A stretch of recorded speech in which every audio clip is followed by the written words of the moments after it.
Ticket কালোবাজারে দৌড়াতে জিম্মি ব্রাহ্মণবাড়িয়ার ট্রেন যাত্রীরা 10 দিন আগে কাউন্টারে গিয়েও টিকিট পাচ্ছে না তারা। নানা কৌশলে আসনযুক্ত বেশিরভাগ টিকিট নিয়ে নিচ্ছে একটি চক্র।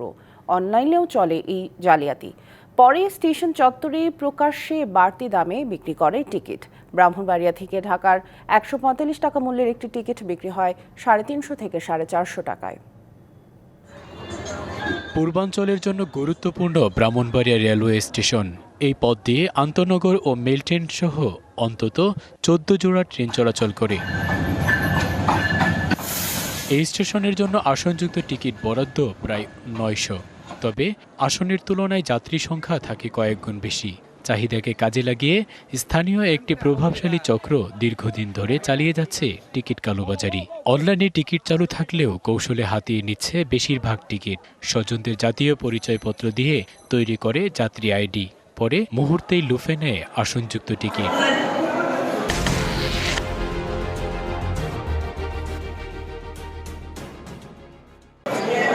অনলাইন বা কাউন্টারে টিকিট না পেয়ে যাত্রীরা ধর্ণা দিচ্ছেন কালোবাজারিদের কাছে। এতে নির্ধারিত দামের চেয়ে 2 থেকে 3 গুণ বেশিতে কিনতে বাধ্য হচ্ছেন তারা। যাত্রী বেশি সংখ্যক থাকার কারণে আপনি এক প্রকার জিম্মি করে কালোবাজারের একটা বড় ধরনের একটা বাজার তৈরি করে নিয়েছে অলরেডি। স্ট্যান্ড টিকিট নিতে হয় আর কি, স্ট্যান্ড টিকিট দিয়ে আসা যাওয়া করতে হয়। তারপরে অনলাইনে ঢোকা পড়তে দেখি সিটগুলো একেবারে একটা সিটও নাই। তবে কালোবাজারির সাথে স্টেশনের কেউ জড়িত নয় দাবি স্টেশন মাস্টারের। আমাদের সাথে যোগ এগুলো সম্পূর্ণ মিথ্যা কথা।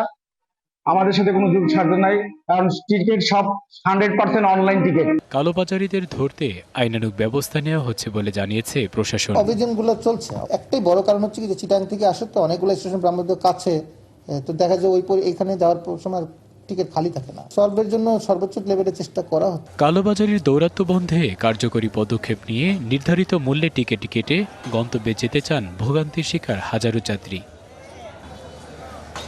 DBC news desk.